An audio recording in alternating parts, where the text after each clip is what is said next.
Bienvenida. El, el día de hoy corresponde la sesión es nuestra sesión ya número 3, que es docencia e investigación con perspectiva de género. Y nos acompaña la doctora Marta Isabel Leñero Yaca. Buenos días, doctora. Hola, buenos días. Bienvenida, muy buenos días. Mm. Bueno, pues para iniciar, primero quisiera presentarles a la doctora. La doctora es licenciada, maestra y doctora en pedagogía por la UNAM. Sus líneas de investigación y trabajo interdisciplinario entrecruzan el campo de la pedagogía con la historia de la educación, los estudios de género y la crítica cultural. Su tesis de doctorado, El rumor de la escuela en la literatura, Balún Canán, como huella en la historia de la educación, da cuenta de la intersección de estos campos de estudio, principalmente en la representación literaria de la escuela desde la perspectiva de género.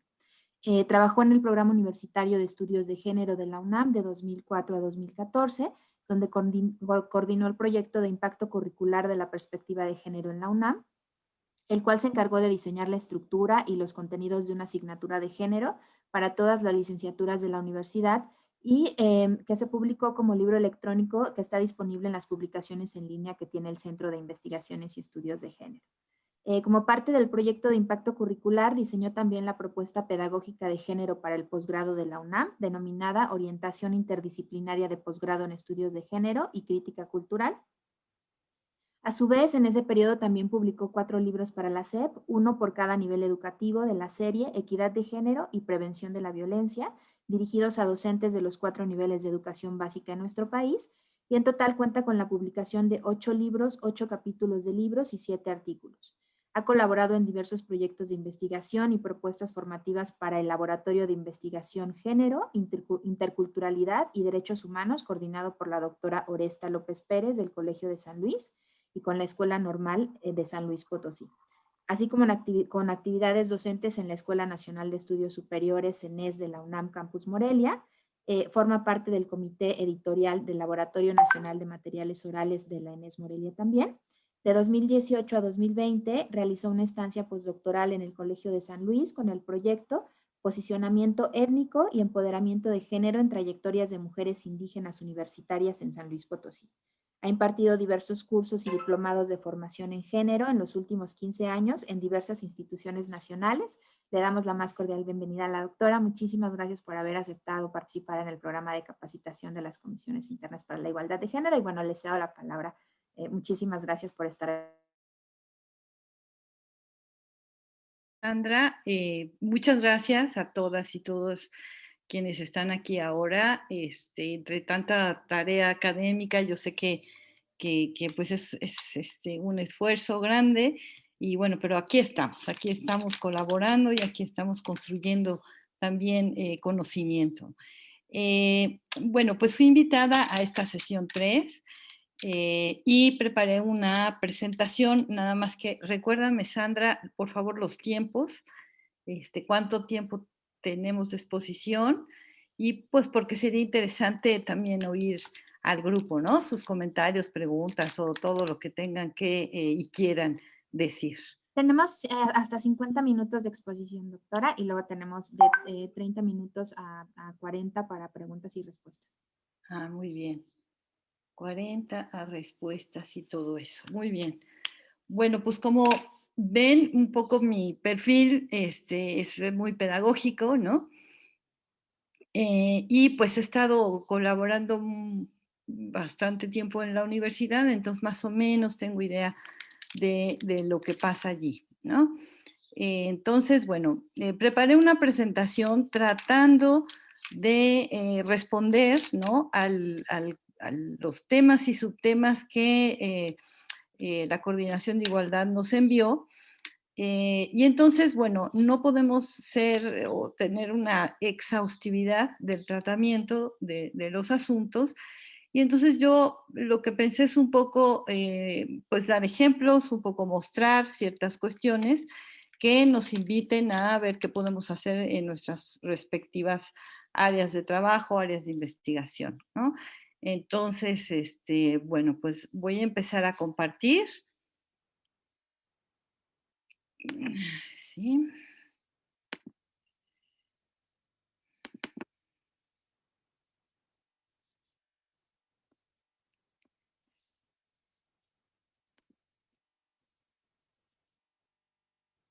Y bueno, entonces, docencia e investigación con perspectiva de género. Vamos a ver. El objetivo general, no sé si lo conozcan, pero si no, bueno, aquí está, fortalecer capacidades de personas que integran estas comisiones en materia de igualdad y prevención de la violencia por razones de género, a fin de impulsar la implementación de la política institucional en la materia. Y bueno, sí, política institucional que atraviesa, ¿no? Pues sí, una política también académica, ¿no? Y entre los objetivos específicos está identificar cómo se invisibilizan aportaciones, puntos de vista y necesidades de las mujeres en docencia e investigación.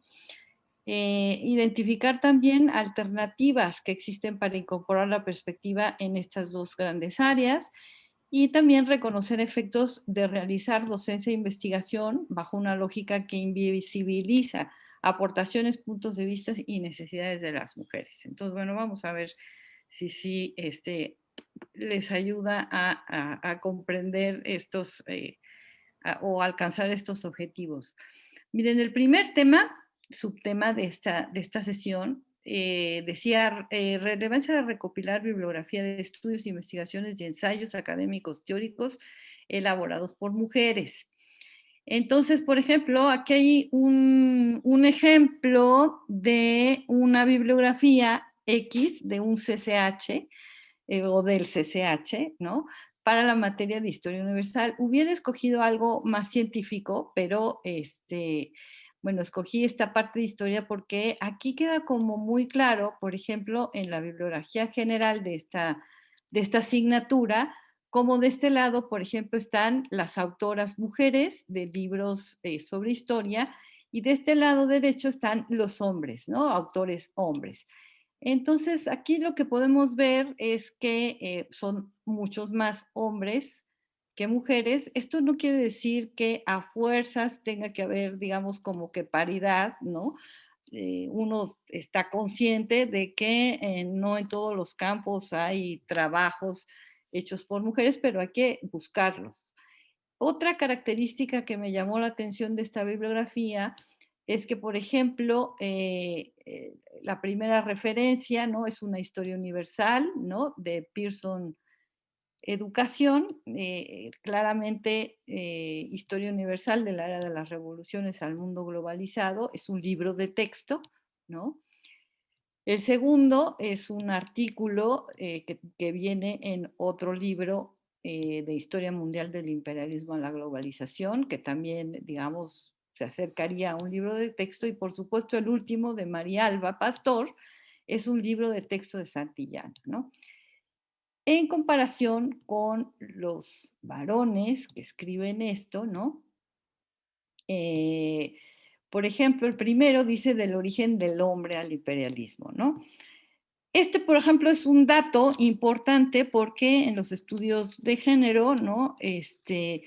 Siempre se ha visto que cuando se dice la historia del hombre, podría decirse de otra manera, un poco para no, digamos, pasar por alto que también es la historia de la humanidad, ¿no?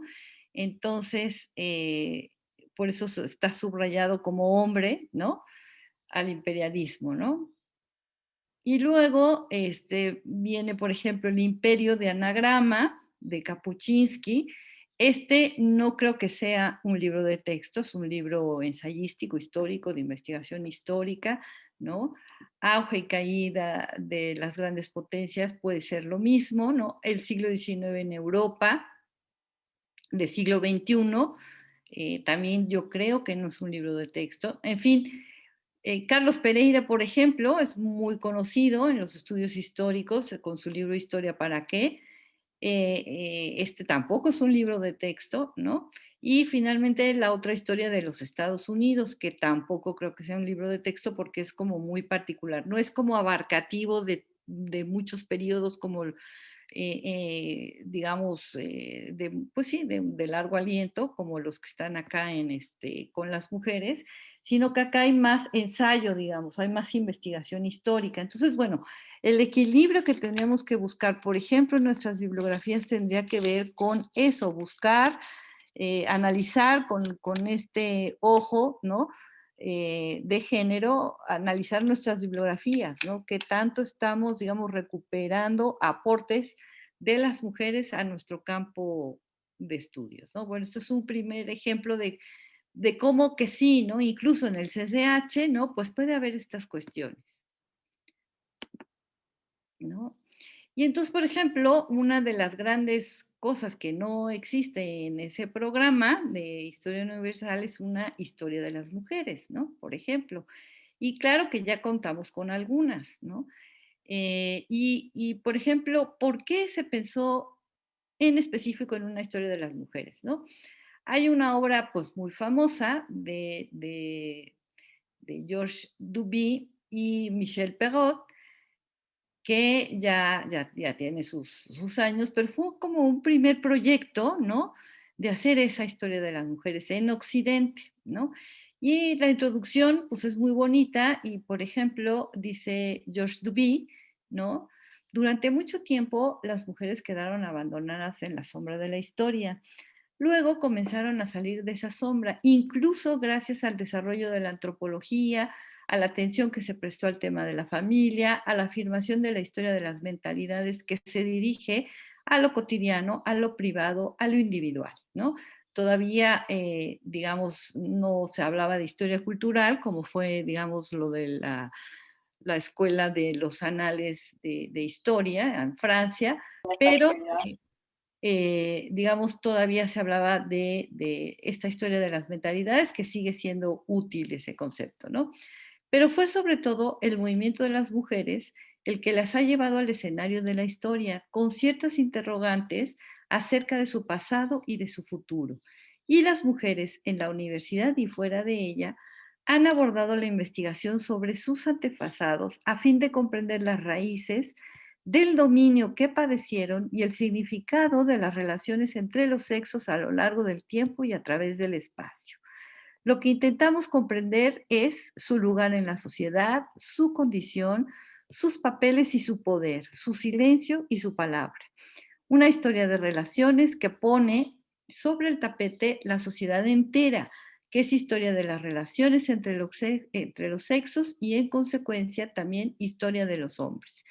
Entonces, no se puede separar esta historia de las mujeres, ¿no? De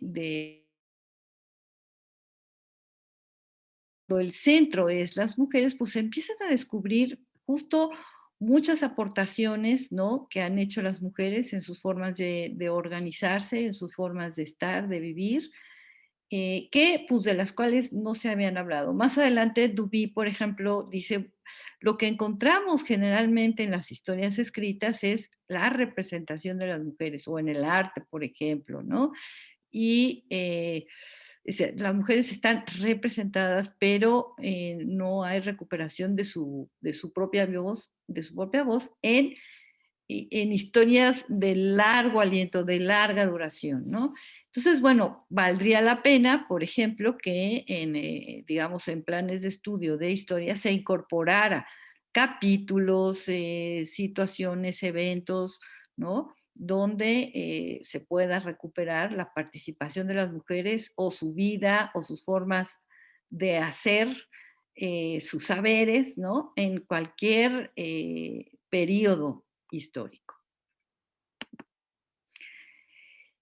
Y el subtema 2 dice relevancia de visibilizar aportaciones de las mujeres al conocimiento. Creo que todas y todos hemos sabido de las semanas que nos han antecedido en cuanto a la recuperación de las aportaciones de las mujeres a la ciencia. Entonces, es interminable. Por eso, digamos, este collage, ¿no? De muchísimas fotografías, cada una tendría una historia, una aportación del pasado, del presente, muy de ayer, pero muy también de antes.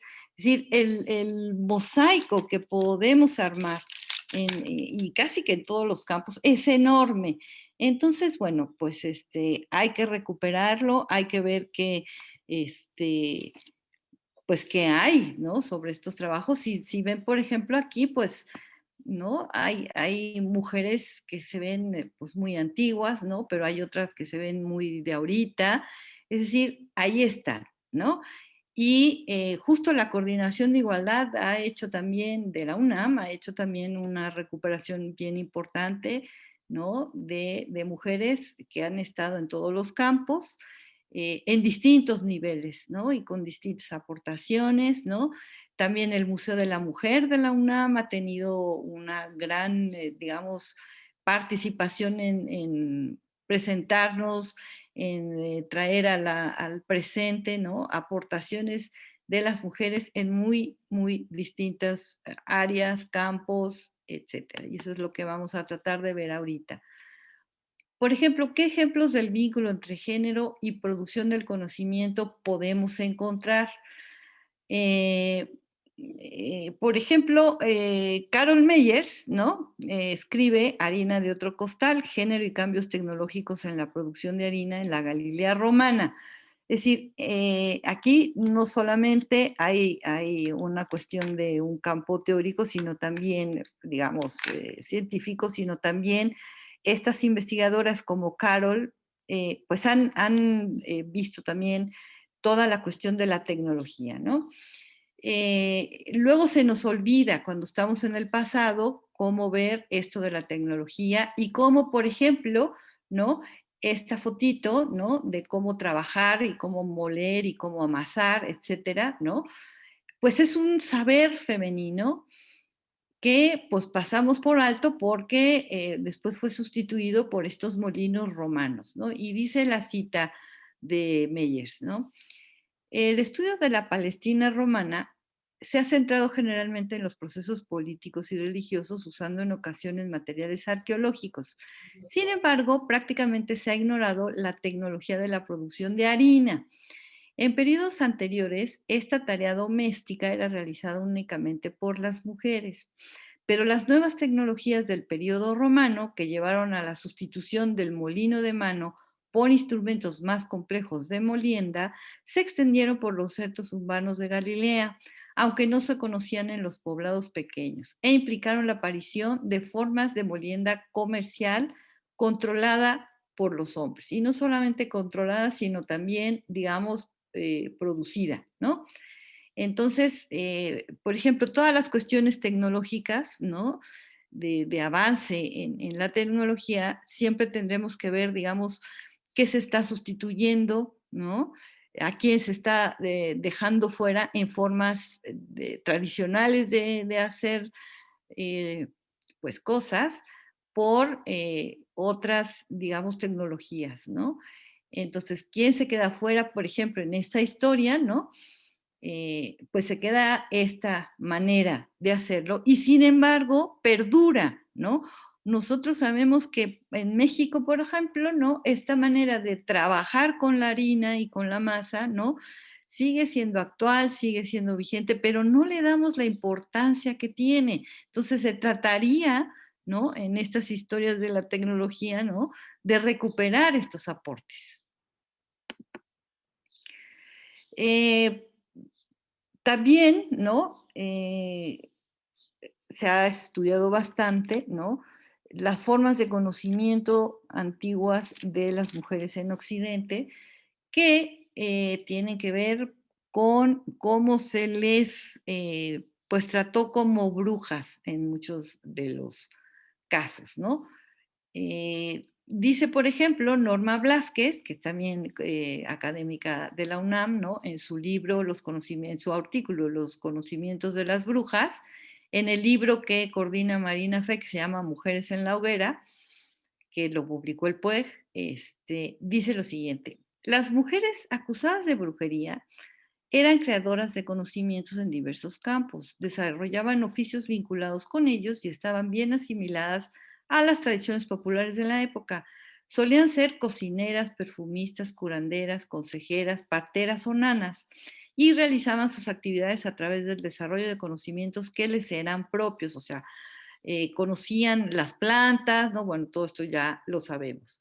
La perfumería se usaba, por ejemplo, tanto en la medicina y la religión como en la preparación de cosméticos. Los utensilios y las recetas eran semejantes a los que se empleaban en la cocina y las mujeres dedicadas a estas actividades desarrollaron las técnicas químicas de la destilación, la extracción y la sublimación utilizadas por los alquimistas.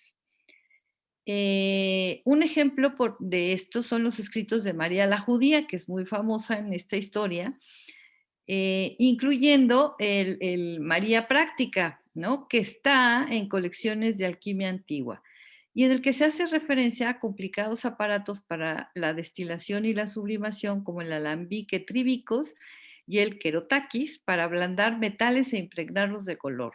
En estos textos se describen los artefactos con gran detalle y todavía después de casi 2000 años, el Valium Mariae, o sea, el baño María, sigue siendo de gran utilidad para calentar lentamente las sustancias o para mantenerlas a una temperatura constante. Entonces, bueno, esta técnica, este descubrimiento, ¿no? Está hecho, pues, ahora sí que en los antiguos, podríamos decir, laboratorios de las mujeres, ¿no? Y el problema, ¿no? Es que, pues, no, con el paso del tiempo, no han tenido el reconocimiento que se merecen y la recuperación de cómo fue eso. En parte, ¿no? Porque, digamos, entre los siglos, desde los siglos XIII, XIV, XV, ¿no? Estas mujeres que se dedicaban a todas estas labores y oficios, ¿no? Pues fueron perseguidas, ¿no? Y pues ya lo sabemos, la cacería de brujas, ¿no? Es muy famosa. Y pues sí, las eliminaban, las quemaban, las perseguían, ¿no? En México, por ejemplo, sabemos de estas prácticas también, ¿no? En los archivos de la Inquisición hay investigadoras que han descubierto, digamos, cómo se les acusaba, ¿no? Y con qué palabras, con qué, digamos, de qué acciones, y cómo una mujer era sospechosa, ¿no? De magia y todo eso. Entonces, digamos que todo eso que pasó allá en Europa, ¿no? Pues también acá con nuestra conquista y demás, y las prácticas prehispánicas que aquí había, pues todo eso se reúne, ¿no? Para también crear una cierta, digamos, vigilancia sobre estas prácticas, ¿no? Sin que sean reconocidas. Sabemos hoy en día todo lo que se ha hecho para recuperar las prácticas de las parteras, por ejemplo, en las comunidades campesinas o indígenas, ¿no? Es decir, que pueden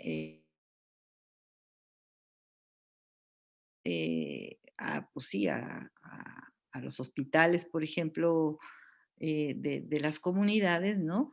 Acompañar a las mujeres que van a dar a luz.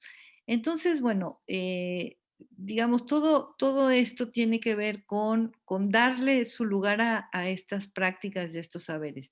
Yo no soy científica, ¿no? Yo no sé qué es sublimación y destilación y demás, pero veo que acá hay compañeras y colegas de varios áreas científicas, ¿no? Que pues entenderán un poco esta cuestión de cómo pues hay prácticas que no se reconocen como, digamos, los antecedentes de la ciencia. Aquí tenemos un ejemplo, ¿no? Que está citado en el libro que abajo les pongo, ¿no? Que también están todos sus, para que los puedan revisar con más calma, que a quien le interese, ¿no? Sus ligas y sus enlaces, ¿no? Dice, por ejemplo, este caso paradigmático de una figura femenina olvidada y recuperada para la historia de la ciencia es la de Rosalind Franklin, que su periodo es del 1920 a 1958. Sus fotografías por difracción de rayos X fueron claves para que Watson y Crick pudieran proponer el modelo de doble hélice del ADN que les proporcionaría a ellos el premio Nobel en 1962 junto a Maurice Wilkins. Sin embargo, ella, silenciada por la historia de la ciencia y una temprana muerte, y ridiculizada en la narración autobiográfica que Watson hace del episodio, su contribución no tuvo ningún reconocimiento, ninguno de los galardonados la recordó en la entrega de los premios, su nombre ni siquiera aparecía en las reconstrucciones de enciclopedias, libros de texto o museos de la ciencia, hasta la publicación de la biografía que escribe Anne Sayre en 1975, o sea, una mujer, en la que se cuenta una historia muy distinta, la de la difícil situación de una científica mujer y judía en una institución como el King's College de Londres, tradicionalmente masculina y claramente anglicana. Entonces, bueno, ¿qué otros silencios tenemos por ahí en la ciencia? Nos tocaría averiguar. Estas historias, bueno, hoy en día ustedes me dirán, bueno, en nuestros institutos, en nuestras facultades, pues hay ya muchas mujeres científicas, ¿no? Que las conocemos, las reconocemos y no las olvidamos ni las ocultamos, ¿no? Es posible, pero bueno, esto siempre hay que verlo con mucho detenimiento porque, por ejemplo, un estudio que se hizo en el PUEG de radiografía de mujeres y hombres en la UNAM, ¿no? Nos muestra, y ese está también ese estudio, digamos, publicado y de acceso abierto en la página del CIEG. Ahí, con mucho detalle, se van señalando, digamos, esa distribución de hombres y mujeres en toda la universidad, desde trabajadoras, pero también todo el alumnado y, por supuesto, el profesorado, ¿no? Entonces, bueno, ahí es donde podemos ver un poco cómo es esa distribución, quiénes tienen más y menos por puestos, por posiciones, por años, por reconocimientos, etcétera, en nuestra universidad. Entonces, vale la pena ver esos estudios, ¿no? Que son diagnósticos, porque de entrada creemos que la universidad es muy incluyente, pero al hacer, digamos, estas, pues como estudios muy, muy localizados y muy con lupa, empezamos a ver esas diferencias y esas, digamos, inequidades, ¿no? Les quería proponer cómo el cine, ¿no? Ha recuperado diversas historias, ¿no? De mujeres que han aportado al conocimiento. Esta, por ejemplo, es una película que se llama Bombshell de Hedy Lamarr Story. Es una película documental biográfica de Estados Unidos de 2017, producida por Alejandra Dean. Relata la historia de la estrella de Hollywood, cuyo talento natural para las invenciones contribuyó a configurar la tecnología de las comunicaciones que utilizamos en la actualidad. Hedy Lamarr fue una actriz austriaco-estadounidense y una de las estrellas de cine más emblemáticas de la época. Y nos recuerdan que ella es la razón por la que Blancanieves tiene cabello oscuro y quien dio a Gatúbela, que es como se conoce a Catwoman en América Latina, la imagen que tiene. Cambió la imagen de Hollywood, mientras que por las noches, durante la Segunda Guerra Mundial, se dedicó a hacer algo mucho más importante. Inventó un sistema de comunicaciones de salto de frecuencia para los aliados que sentó las bases de la tecnología del actual GPS, el Bluetooth y el Wi-Fi que utilizamos hoy en día. La película se transmitió en 2018 en la cadena PBS en Netflix. Dice el reportaje que está disponible en Amazon Prime. Entonces, por ejemplo, este tipo de películas pueden ser un buen material didáctico en clases, en programas, ¿no? Para, pues, conocer estas aportaciones. Otra película es Ágora, que es la historia de Hipatia de Alejandría. Esta película española es del 2009, está protagonizada por Raquel Weisz, ganadora de premios, está dirigida por Alejandro Amenábar y se desarrolla en la ciudad de Alejandría, en Egipto, en el 391 de nuestra era. Relata la historia de Hipatia, que fue astrónoma, matemática y filósofa, brutalmente asesinada por fanáticos cristianos en un momento de mucho conflicto en la historia, estando en medio del punto de inflexión entre la cultura del razonamiento griego y el oscurantismo medieval.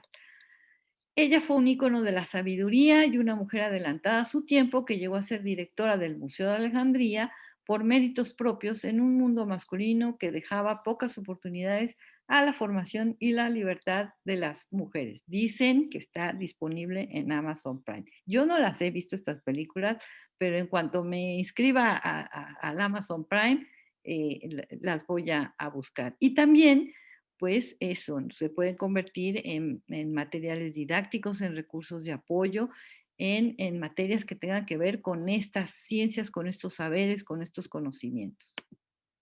Otra película nueva sobre María Curie se llama Radioactive.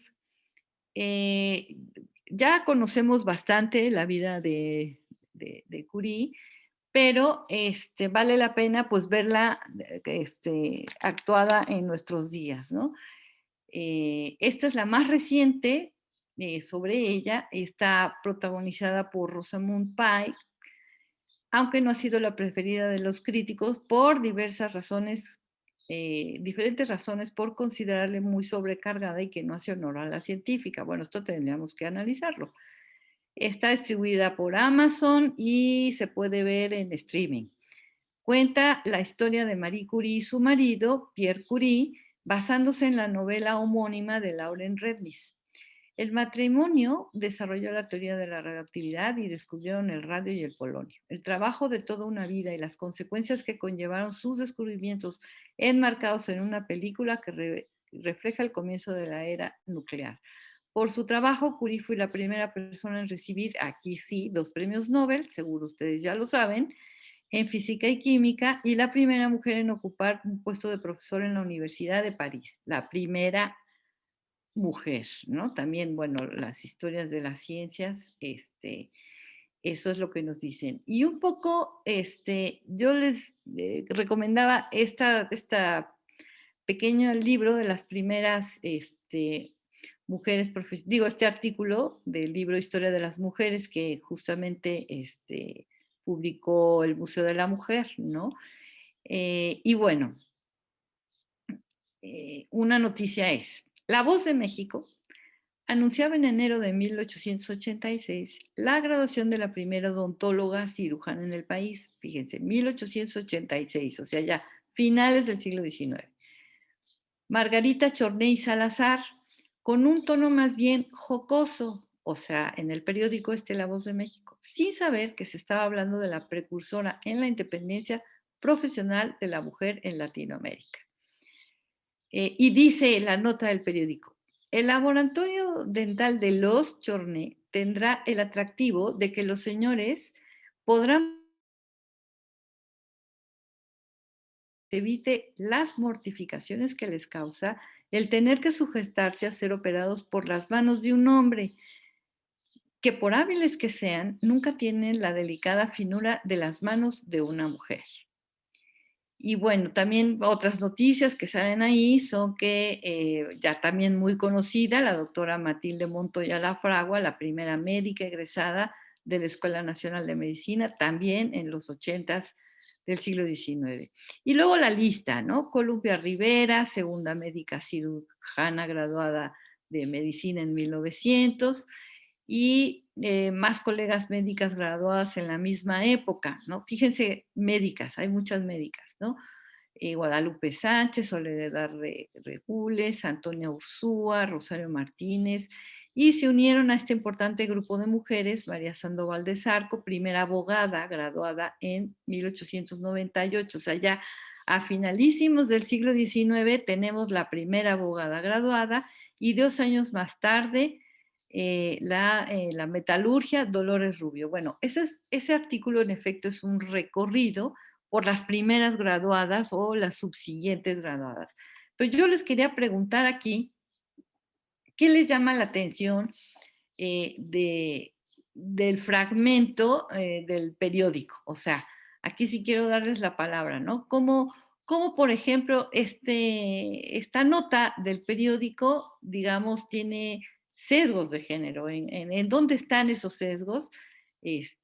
A pesar de que Margarita Chornier, pues ya estaba graduada, ¿no? ¿Qué les parece el fragmento del periódico? Si quieren pueden poner en el chat o pueden abrir su micrófono, ¿no? Para ver cómo en este lenguaje, digamos, ya desde la nota, ¿no? Se está marcando un sesgo de género bastante, pues, fuerte, digamos. Alejandro Ramírez y Astrid Siqueiros. Sí, pues inician con el atractivo, ¿no? Para los señores. Exacto, atractivo, en primer lugar, perfecto. Déjenme, lo voy a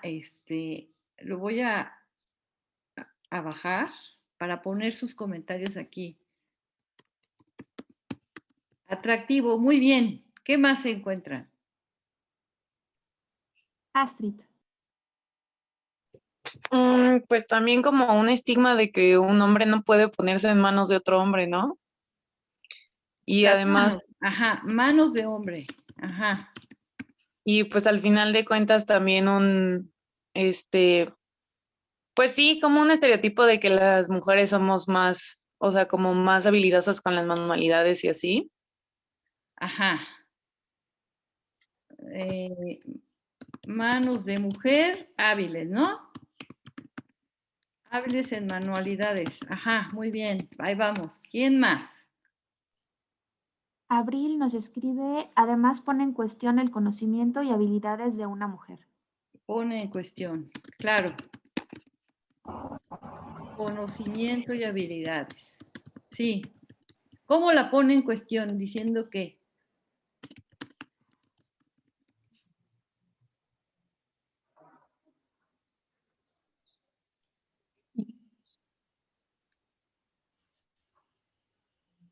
Adelante, ¿eh? Pueden prender su micrófono.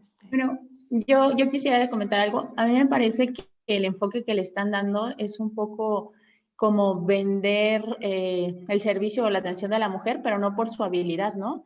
Sino más bien porque va a ser una mujer, le está destacando que es joven, ¿no? Evidentemente, que es inteligente, pero está comparando como con un poco la tosquedad, ¿no? De un hombre o sea, lo está vendiendo más como, no sé cómo decirlo, pero no tanto su habilidad lo veo yo, sino más porque por ser mujer, porque va a ser atractivo, solo está como enfocando para los hombres, ¿no? La atención, como ahora los hombres se podrán atender con una mujer joven, ¿no? Con una mujer delicada, o sea, creo que lo está dando ahí un enfoque un poco interesante en ese sentido. Ajá, A fíjense mí bien. me gustaría Perdona. comentar, doctora, que en el Delicada. caso de los Chorné, Irma Sí. Estramilla, es que el padre y el hermano de ella eran dentistas. Entonces tenían el antecedente, por eso dice laboratorio dental de los Chorné, ¿no? Exacto. Está reconociendo, pues que, bueno, está velado el que la hija o la hermana y la hermana, pues es una dentista más, ¿no? Es decir, el aval lo tienen el padre y el hermano, y en todo caso, pues ella entra en una tercera orden, en un tercer nivel, pues para decir, bueno, ahí va, les ponemos la flor en el pastel, la cereza en el pastel, con esa posición de que tendría, ya había el reconocimiento del padre y el hermano, pero Exacto. que ahora el atractivo, pues está con la mujer dentista, ¿no? Entonces sí tenemos también que reconocer que estarían poniendo en tela de juicio un poco el que estuviese ella ya en ese nivel, pero sin duda el apoyo que recibió de padre y hermano permitieron también, o sea, en este caso el apoyo familiar, permitió que pudieran ir avanzando y ella pues sacar a la luz y poder poner a todas las mujeres que se dedicaron a esta línea de conocimiento a avanzar en esa línea. Gracias. Exacto, es que es como la garantía, ¿no? La garantía de que ella pues viene del padre y el hermano y entonces la garantía, digamos, de valor está allí, ¿no? Ajá, muy bien. ¿Quién más quisiera decir algo?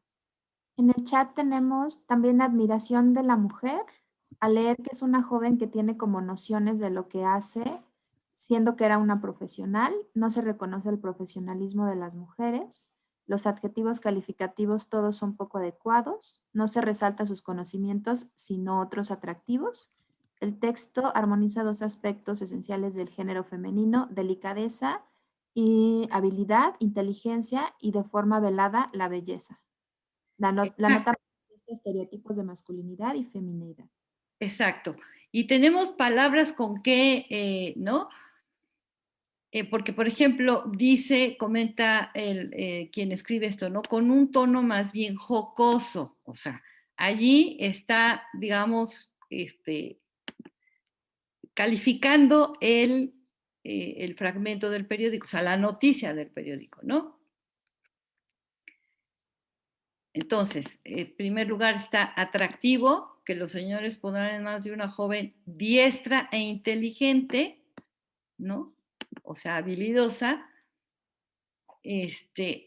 Ustedes se imaginan al revés, siempre todo esto hay que leerlo al revés. ¿Cómo leerían si sería, les presento aquí al dentista diestro e inteligente? ¿A qué no suena? ¿A que nomás eso no parece normal decirlo de un hombre? Hasta aquí está el dentista diestro e inteligente. No, a la mujer hay que ponerle esos adjetivos, ¿no?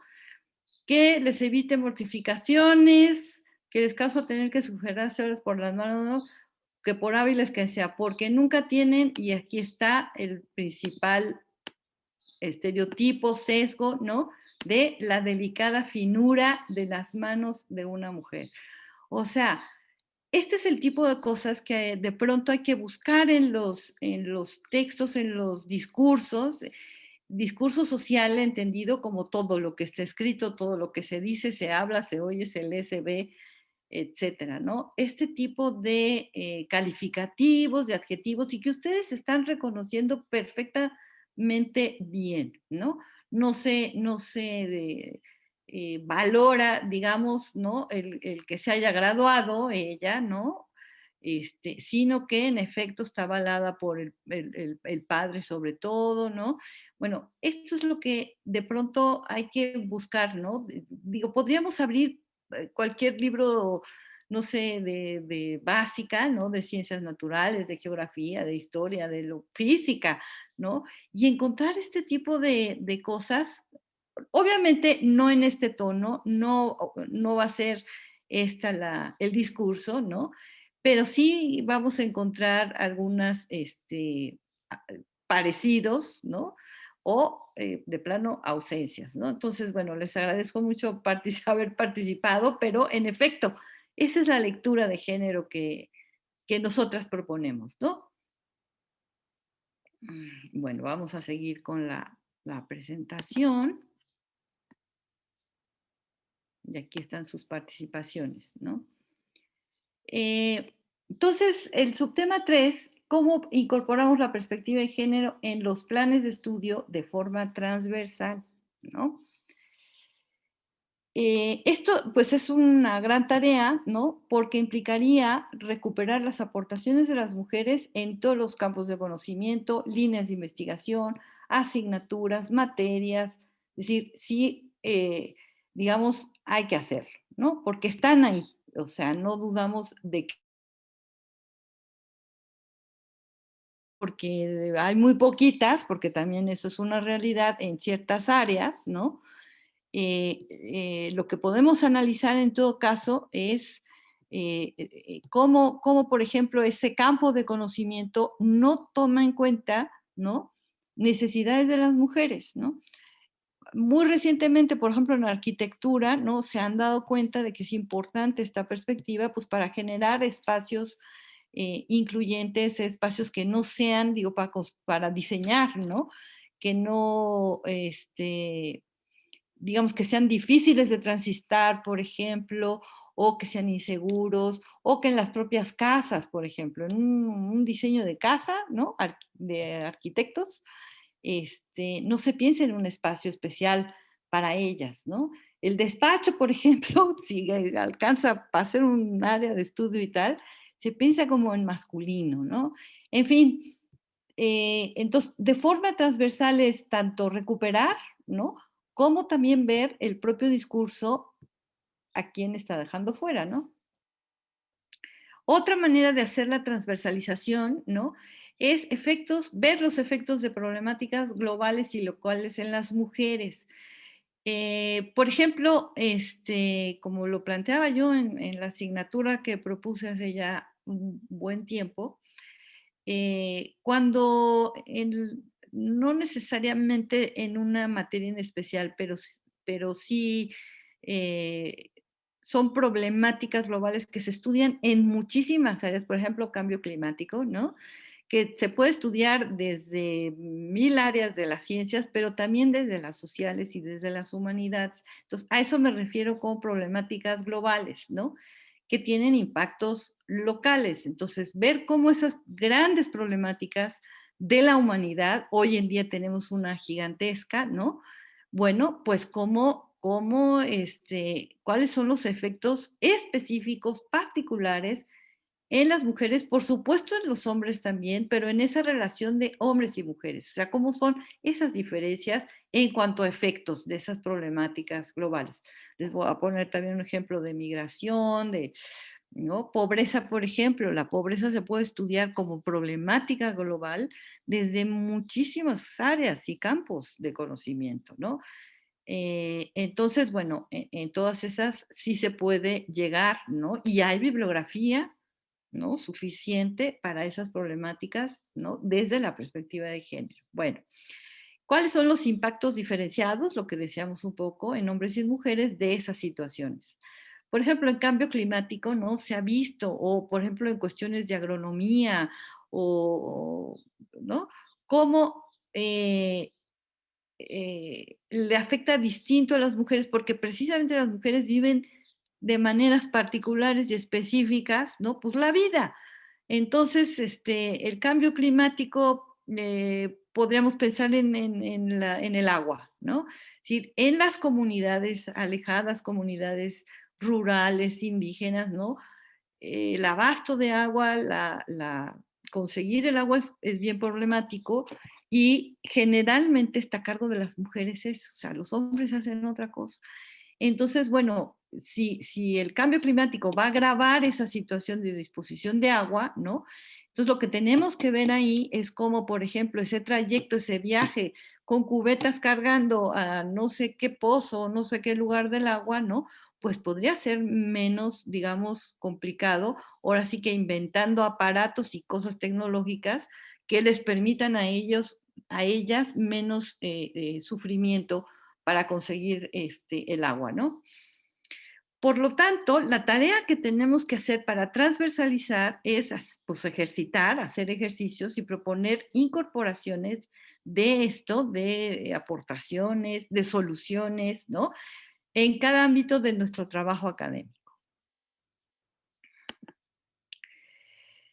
Quería también, bueno, el otro subtema es cómo incorporar la perspectiva, pero en asignaturas obligatorias, que es otra propuesta distinta. Es decir, una cosa es transversalizar esta perspectiva y sus conocimientos y teorías, ¿no? En todas nuestras trabajo, investigación, clases, etcétera. Y otra manera también de dar a conocer esta perspectiva es haciendo asignaturas obligatorias que, bueno, pueden ser obligatorias, pero pueden ser también, digamos, de otro tipo de modalidad en nuestros planes de estudio, ¿no? Entonces aquí les quiero proponer lo que hicimos, ¿no? En la Facultad de Filosofía y Letras el año pasado. Entonces, el objetivo general de esta materia fue, y aquí sí ya no con ningún campo específico de conocimiento, sino toda, digamos, la perspectiva de género en sus distintas, ahora sí que, evoluciones, ¿no? Un objetivo general fue identificar, analizar y comprender las relaciones de género desde una perspectiva feminista, comunitaria y descolonial, como relaciones de desigualdad, exclusión y poder entre hombres y mujeres y diversidades sexogenéricas a fin de transformar relaciones de género basadas en la igualdad y en una ética del cuidado para prevenir y erradicar la violencia por razones de género en nuestra facultad. Bueno, esta construcción de esta materia fue en un colectivo bastante grande, ¿no? De participantes. Finalmente, la materia ya se dio el semestre que acaba de terminar, se dio por 8 profesoras a 8 grupos de la facultad, grupos de las distintísimas carreras que hay en la facultad. Y se decidió nombrarla como materia requisito, que se puede cursar, por ejemplo, en cualquier semestre que vayas, pero requisito para poderte titular, ¿no? Entre sus objetivos específicos fue utilizar la categoría de género como herramienta analítica para explicar y comprender desigualdades en distintas situaciones y prácticas, visibilizar y analizar cómo la relación entre los géneros origina distintos tipos de jerarquías y relaciones de dominio que reproducen y promueven diversas violencias de todo tipo a fin de poder modificarlas desde una perspectiva comunitaria y desarrollar una ética de autocuidado y cuidado comunitario para establecer relaciones igualitarias. Es decir, la perspectiva de género es una herramienta analítica, ¿no?, que estudia justo las desigualdades y las diferencias de todo tipo. Entonces, bueno, nos parece que es una herramienta poderosa, ¿no?, que puede utilizarse muy bien como una perspectiva crítica, justamente, ¿no? Y entonces nada más les voy a presentar aquí, porque estas unidades decidimos que fuera en 3 unidades. Cada unidad se desglosa en bastantes subtemas. Como ven, este es un resumen de los formatitos que tenemos en la UNAM para los programas de las asignaturas. La primera unidad fue género, relaciones de género y desigualdad, ¿no? Aquí se ven cuestiones conceptuales, cómo es esto de las relaciones de género, por qué provocan desigualdad y en dónde, etcétera, ¿no? La segunda unidad son violencias por razones de género, todo tipo de violencias, cómo se han tipificado, en dónde se dan, qué legislaciones existen aquí y en el mundo sobre la violencia de género. Y por último, una unidad que hable de prevención y erradicación, y prevención como una principal, digamos, tarea y función. Entonces, toda esta formación, los cursos que se están dando, todos los recursos que la coordinación de género está proponiendo y lanzando, digamos, tienen que ver con esta idea de prevención. Tienen que ver con que, digamos, pues sí, concientizar a la comunidad de que esto, digamos, esta desigualdad y estas maneras de ser son nocivas, ¿no? Cuando tienen, digamos, pues estos patrones digamos, le llamamos estereotipos de género en las relaciones humanas, ¿no? ¿Cómo prevenir? Es como la primera cuestión que todos estos cursos de formación y de tratar de incluir, pues están tratando de incidir, ¿no? Y cuando ya la cuestión, digamos, está muy presente, pues entonces pensar formas de erradicar la violencia, ¿no?, de género, a través del autocuidado y la ética comunitaria del cuidado, es decir, de cómo nos corresponsabilizamos entre todas y todos para cuidar este ambiente, ¿no? La pensamos para 16 sesiones, que es lo que dura un semestre de la universidad, ¿no?, para 2 horas por semana. Y entonces todos los subtemas que se desprenden de estas unidades. Bueno, ahora, ¿cómo incorporar la perspectiva de género pero en la práctica docente? Como el currículum oculto, ¿no?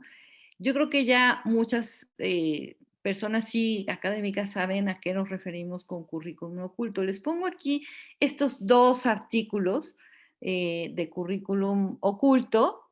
El primero es justo la investigación del currículum oculto en la educación superior de Luz Maceira, alternativa para superar el sexismo en la escuela. Está en la revista La Ventana, que es de la Universidad de Guadalajara, ¿no? Ventana es una revista de estudios de género. Y de Elsa Susana Guevara, La educación científica de estudiantes universitarias y el currículum oculto de género. Entonces, para quienes están en las áreas científicas, creo que esta lectura les puede ser de ayuda, ¿no? En la primera vemos, por ejemplo, cómo define Maceira Ochoa el currículum oculto, ¿no? Y que es aprendizajes, ¿no?, que incluyen valores, actitudes, conocimientos, destrezas, significados, habilidades y supuestos no explícitos y o no intencionales que se dan en el contexto escolar.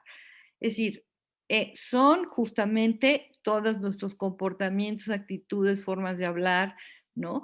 Que están en el aula, que se transmiten en el aula también, ¿no? Obviamente, también en nuestros planes y programas de estudio con las ausencias que hemos mencionado, ¿no? Pero que se llama currículo, pues porque también es digamos, un paquete de transmisión de cuestiones, ¿no?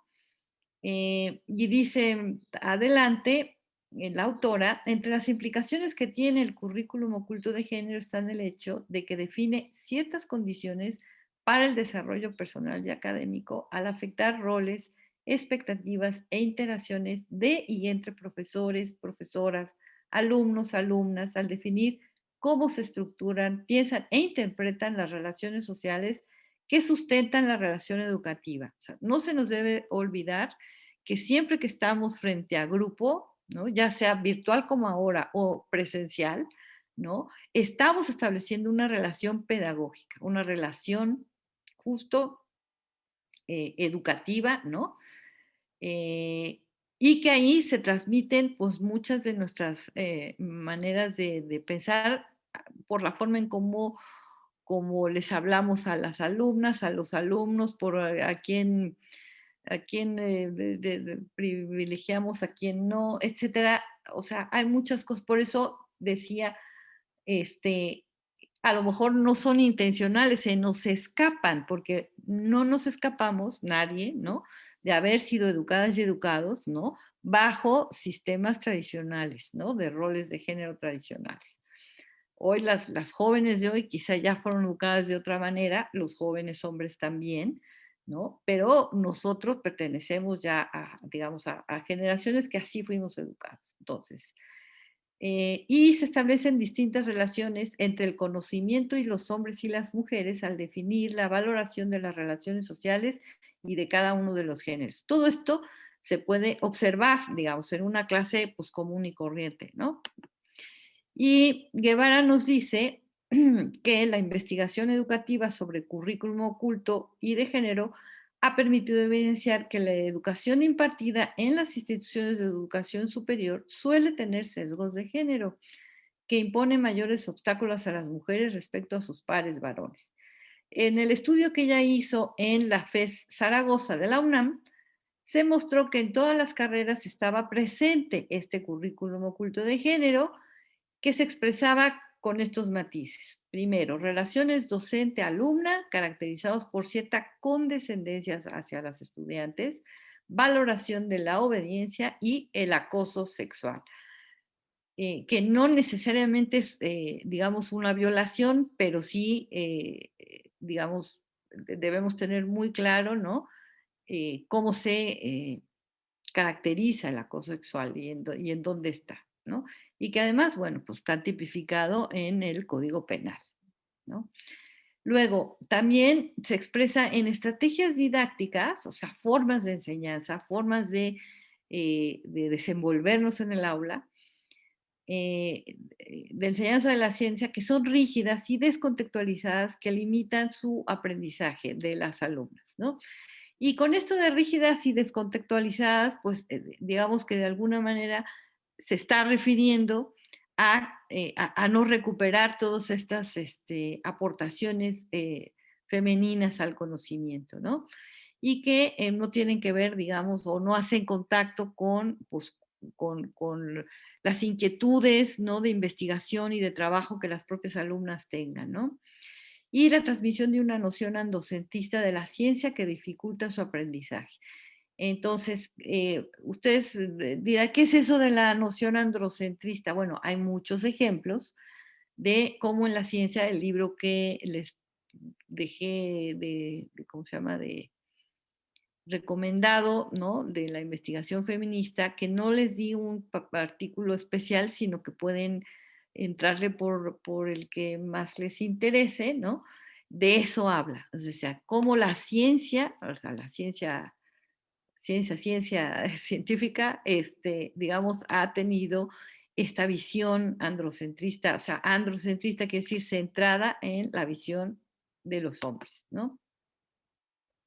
Y para ejemplificar esto, también traigo un ejemplo del pasado, en donde lo que nos toca ver en estos ejemplos pasados es justamente cómo eso podría tener expresión hoy o cómo podría, digamos, encontrarse, ¿no? Resulta que este subtema de los sesgos de género en la producción de conocimiento y la innovación tecnológica está completamente documentado en la tesis de Rosario Castellanos, la tesis que hizo de maestría en la UNAM en los años 50, a mitad del siglo pasado, ¿no? Su tesis se llama Sobre cultura femenina, y bueno, ella, o sea, la mitad del trabajo está dedicada a dar ejemplos de estos sesgos en la ciencia. Entonces dice Rosario Castellanos, encontramos en nuestra época a Moebius, quien con paciencia germánica acumuló datos para probar científica y irrefutablemente que la mujer es una débil mental fisiológica. No es tarea fácil explicar en qué consiste la deficiencia mental, esta fisiológica, ¿no? Y dice más adelante, en fin, Moebius ha probado, Rüdiger dice, Moebius ha probado que en el cerebro femenino el derrame de toda la circunvolución media del lóbulo parietal, o sea, oigan el lenguaje científico, este señor es un médico, ¿no? Y psiquiatra, ¿no? Y la del pasaje superior supero-interno experimenta un retardo en su desenvolvimiento. En los hombres poco desarrollados en la parte mental, fíjense el sesgo acá, un negro, por ejemplo, ¿no? Encuentra los mismos datos anatómicos hallados en el lóbulo parietal de la mujer. Mientras que en los hombres bien dotados físicamente, el gran desarrollo del lóbulo temporal les da un aspecto completamente distinto. Rüdiger encontró estos datos reducidos al máximo de la simplicidad en una mujer bávara y sobre este caso se ocupa de un tipo de cerebro semejante en todo al de las bestias. En todos sentidos queda completamente demostrado que en la mujer están menos desarrolladas ciertas porciones del cerebro que son de grandísima importancia para la vida psíquica, tales como las circunvoluciones del lóbulo frontal y temporal, y que esta diferencia existe desde el nacimiento. O sea, digamos, esta argumentación científica de la inferioridad mental de la mujer, ¿no? Es posible que ya no nos la encontremos de esta manera. Sin embargo, todavía hay voces, ¿no? Que están tratando de, digamos, comprobar, ¿no? Justamente a nivel biológico, ¿no?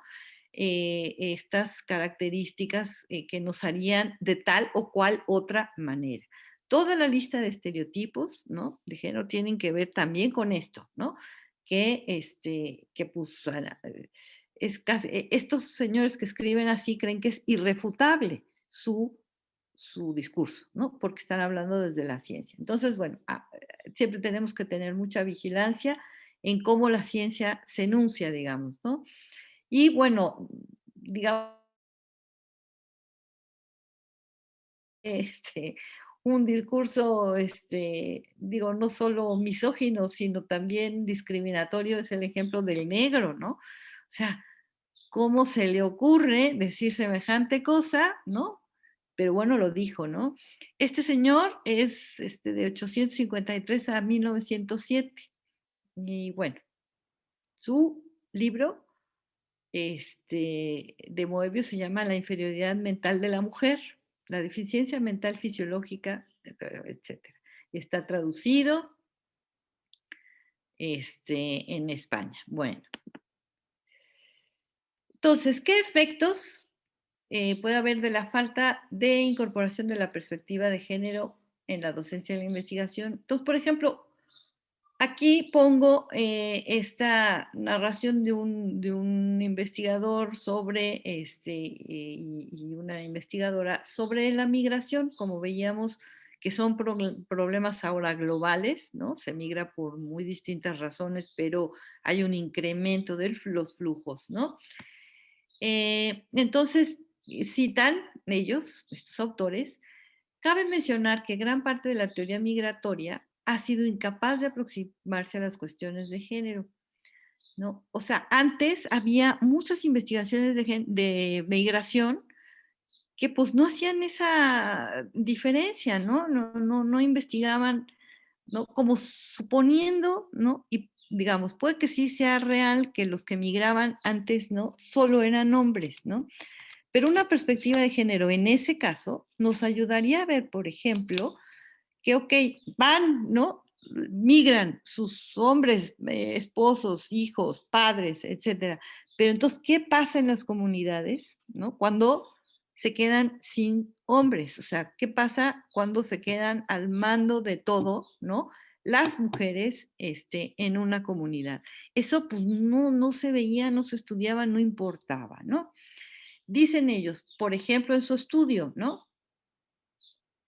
Que su estudio es una investigación sobre migración en el campo de la seguridad humana, y ahí está la liga. Dicen, las mujeres migrantes no siempre son las que tienen mayores desventajas, dicen ellos, pero al estar sujetas a las normas hegemónicas de género, las mujeres que se desplazan tienden a desafiar con frecuencia esas normas y corren el riesgo de ser tratadas como anormales y de haber renunciado a sus derechos. O sea, ellos ya se fijan cuando las mujeres migran, ¿qué les pasa? A diferencia de lo que les puede pasar a los hombres, sí es diferente, ¿no? Sí están catalogadas, o sea, por ser mujeres ya están catalogadas de cierta manera y sufren distintos problemas que los hombres. No vamos a decir que mayores o menores, ni peores ni mejores, pero sí distintos. Entonces, esa es la perspectiva de género, digamos, que hay que recuperar. ¿Y qué pasa cuando no? Pues porque nos quedamos con una noción muy parcial y muy, digamos, pues cortada de una realidad. Y finalmente, ya para acabar, ¿cómo conseguir financiamiento a la investigación con perspectiva de género? Bueno, hay muchas posibilidades. Yo aquí solo pongo 3, ¿no? Por ejemplo, del Fondo de Naciones Unidas para el Desarrollo, que tiene un fondo fiduciario temático para la igualdad de género. O sea, sí, digamos, y de estas de la ONU, hay bastantes también, obviamente, la UNESCO, es decir, sí ayudan con financiamiento para investigaciones de este tipo, ¿no? Ahora, nosotros en la universidad tenemos otras maneras, ¿no? De conseguir financiamiento, tanto internas como externas, para nuestros proyectos de investigación, y cada quien en su área conoce mejor cuáles son esas instancias, ¿no? De entrada, antes, no sé, ahora, ¿no? Pues teníamos el CONACYT, que se le podían proponer proyectos, pero también tenemos los PAPIMES, los PAPITES, etcétera, ¿no? Hay otro fondo interesante, ¿no? Como el del bienestar y avance de las mujeres, ¿no? Convoca a las instituciones de la mujer a que impulsen proyectos que contribuyan a erradicar el embarazo infantil y disminuir el embarazo en los adolescentes, ¿no? Pues es una cuestión que promueve el INMujeres. El INMujeres también ayuda con este tipo de proyectos. Yo ahorita estoy participando en una formación, en un diplomado a todas las normales del país a través de un proyecto que financia el INMujeres con el Colegio de San Luis, ¿no? Y una dirección de la SEP que se encarga de las normales. Entonces, un diplomado, por ejemplo, formativo, ¿no? Que se da pues, muchísimas personas representantes de todas las normales del país. Entonces, bueno, entre oportunidad y entre también coyunturas, ¿no? Se pueden encontrar este tipo de financiamientos, internos, externos, como digo. Finalmente, darles a conocer el Fondo Semillas, que más bien recibe financiamiento y que, por ejemplo, pero que es muy interesante lo que hace, porque ayuda a mujeres a formar proyectos productivos, ¿no? Y, por ejemplo, en sus programas, ¿no? Tienen estas variables, ¿no? Sobre el cuerpo, el trabajo, las identidades, la tierra y las comunidades resilientes, ¿no? Entonces, ayudan a, bueno, ahí está su página, ¿no? A crear, pues, organizaciones tanto, digamos, de ayuda, de atención a la violencia y todo, como organizaciones productivas, cooperativas, agrícolas, de bienestar, de salud, etcétera. O sea, y muchas mujeres se han acercado a Semillas, y ya han encontrado el apoyo. Entonces, bueno, esas es un poco las distintas maneras que hay de, pues de conectarse y de hacer redes y alianzas, ¿no? Con proyectos que sean, digamos, significativos y ayuden. Hay, por ejemplo, también a otros ejemplos de mujeres solares, ¿no? Cómo se han reunido las mujeres para tener en sus comunidades luz solar, y así se llama ese proyecto, Mujeres Solares. En fin, hay muchas, digamos, iniciativas y proyectos, ¿no? Que se pueden conocer y pues se puede investigar cómo nos podemos conectar, ¿no? Simplemente puedo abrir el primero, ¿no? Que es este fiduciario temático de igualdad de género del PNUD, ¿no? Y bueno, aquí más o menos cuenta todo, ¿no? Cómo funcionan, cómo seleccionan los proyectos, ¿no? Y los que han apoyado, ¿no? En el Congo, etcétera. O sea, son internacionales, en Colombia, etcétera, ¿no? Y el otro, el de de, del FOBAM, ¿no? Aquí está, Fondo para el Avance y Bienestar de las Mujeres. También, bueno, aquí explica de qué se trata, cómo trabaja y cómo se pueden, aquí está la convocatoria y cómo se puede uno, pues, conectar, ¿no? Pero bueno, en la universidad yo siento que hay muchísimos proyectos, muchísimas ideas que pueden dar lugar, ¿no? A proyectos con perspectiva de género, tanto de manera transversal como de manera en las materias, en los campos de estudio, como para iniciativas para dar materias de género exclusivas. Yo creo que la universidad cuenta, ¿no? Con todo ese saber, y pues yo con esto termino mi presentación. Y Muchísimas pues gracias. escucho, voy a dejar de compartir. Y pues lo que quieran comentar, si de las lecturas, si de lo que acabamos de ver, pues, o de sus inquietudes y dudas, etcétera. Muchas gracias, doctora. Gracias a ustedes.